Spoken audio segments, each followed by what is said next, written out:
What's up, you guys? Forrest here with the FoCo Flow Show. If you're new to the channel, we are a mountain biking focused channel out of the Charlottesville, Virginia area. If you like the content, make sure you like and subscribe so you can see when the new videos come out. Today we are talking about the 2020 Specialized Stumpjumper, full suspension bike from Specialized that my buddy Jim demoed from the local bike shop. And so here we'll get a chance to see his first rides on it coming from a hardtail Trek stash and my first ride impressions. It's a fun bike and we'll get into it here in just a second. If you are out there and you have ridden this bike before, make sure you comment below, let me know what you think of it. And as we get going here on the trail, Haven's got a message you may have heard before. Get out there and find that flow.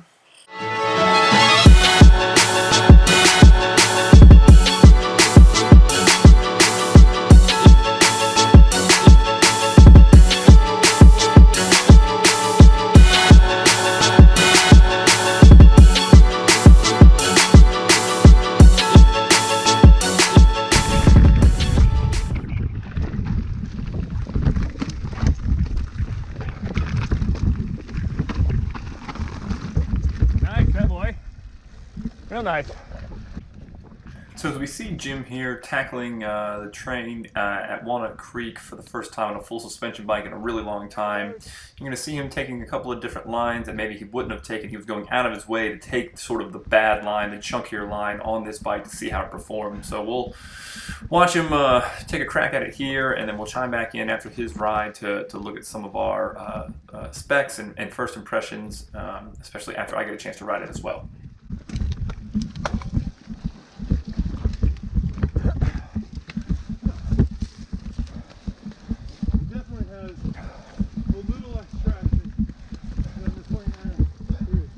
Yeah, I can see that.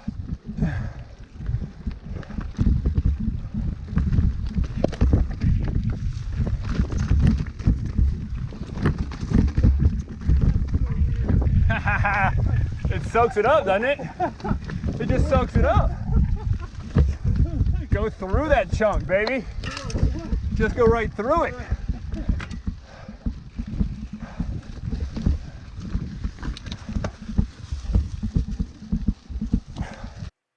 So as we're finishing up Jim's ride here on the Stumpjumper, you can probably tell that he was immediately very satisfied with the overall feel, how it felt planted on the trail, and his ability to ride through some of the chunk and chunder that maybe his hardtail was not as capable of coming through, or just didn't feel quite as good going through.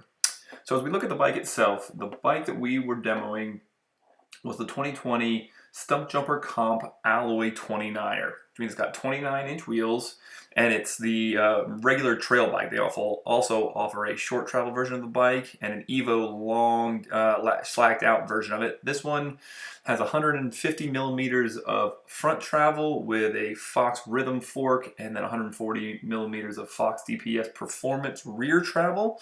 It's got that offset frame that Specialized is known for. You got regular alloy bars with guide R brakes, as well as an Eagle 12-speed NX drivetrain. So not exactly a high-end spec, but for a purchase price in the low $3,000, you're going to get a very capable trail bike. It's a good-looking bike in that matte gray with the neon green accents. It comes with super capable tires.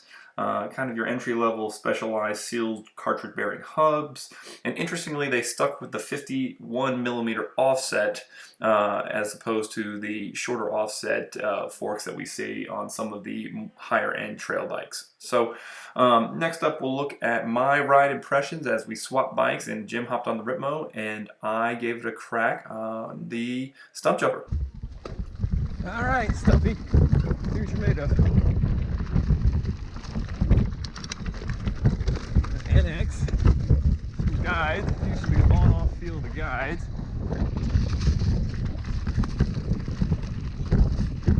Less modulation than XTs, but that should be expected.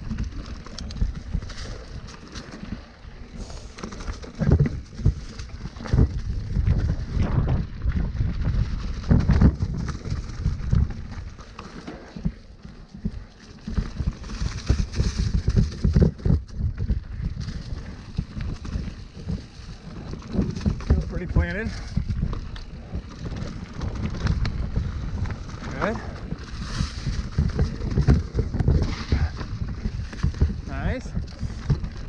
poppy, responsive.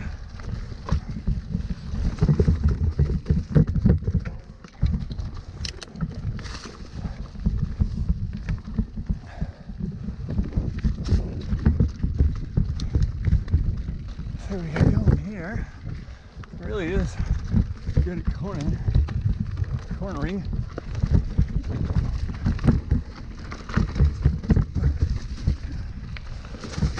Real tight.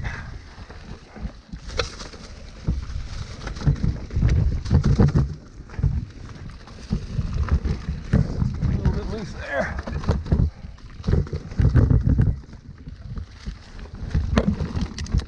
And pedal up. Yeah, shock is real supportive. I like how supportive that feels.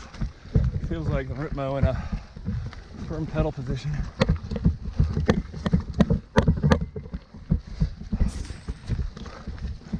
That's good.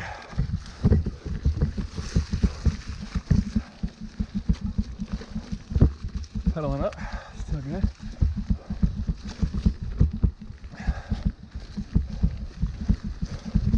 Doesn't feel too heavy. Probably 5-6 pounds heavier than the Ripmo. Of course, Ripmo with carbon. Trying to the snappiness of that XT. Even with my janky derailleur install. It does corner well though. Steering is precise.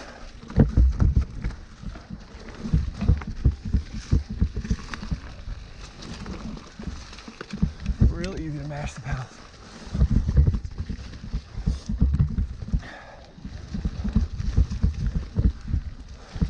Nice to have new tires too. Yeah, ugh. Note to self. This probably needs to be dialed in. Possibly some cable tension, but NX. So at this point in the ride, I felt like I had enough time on the bike to make a first impression decision on how I felt about the bike, and overall I was incredibly impressed with how responsive it was, how snappy it was, how well it climbed. Shoot, it climbed almost as well as my full carbon Ripmo that I've been riding for a year and love so much. The bike was definitely heavier, but not in a way that prohibited me from doing the things I wanted to do on the bike. Felt planted on the trail. It was whisper quiet. The things that I didn't love about this bike was more about the build than it was whether or not the Stumpjumper is a good bike. The front fork was super plush, but it was a little empty feeling through the travel, and I think that could be rectified either with a higher end fork like a Fox Factory like I have on my Ripmo, or even some volume reducing spacers would do the job there. The brakes were, typical Guide R's, which are good enough but not much better. My XTs are significantly better, but you can put those on the bike, and I really just categorically don't love NX or GX or really even XO Eagle drivetrains. They're just so finicky, and compared to my 11x46 XT that I've got on the Ripmo, it's just not a great shifting experience. But again, that isn't a knock on the Stumpjumper. It's more a knock on Eagle drivetrains in the NX and GX realm. So, overall, for the price point, for the low 3000s, is a fully capable trail bike that you could take just about anywhere other than the gnarliest of bike parks or something like that. Might not be the best idea. So as we get into the checks and specs here, I definitely think this is a great option to consider. So we demoed this bike from Blue Wheel Cycles, a local shop here in Charlottesville, Virginia. They're super cool guys there, mainly a Specialized dealer, a little shop on the small side, but a great service department. So definitely if you're in Charlottesville and looking for a Specialized bike, go see the guys over there, check them out. Here's the Stumpjumper on the website where you can see sort of all of the options up to the $12,000 Axis full carbon version, S-Works version of the Stumpjumper. I don't know if I think that's necessary to get the most out of the bike. I would probably try to land with a slightly higher build for this Stumpjumper than the Comp Alloy 29er. But again, that price point's not bad, especially if someone's trying to take their first step into a full suspension, fully capable bike. Like I said, this bike was fully capable. It's just a little bit of nitpicky stuff about that fork in the drivetrain and the brakes that could be upgraded. But again, when my first bike that I ever purchased from the full suspension range was in that range with a similar build. I think I just kind of prefer the feel of SRAM brakes and SRAM drivetrain, and again, that's a conversation for another day. All in, full conclusion here is I definitely recommend the bike. It's hard to come up with too many things not to like about it for the price point. I think you get a really well-balanced bike that you can take just about anywhere and have an absolute blast on it, and ultimately that's what it's all about. So we'll finish up here with a little bit more footage.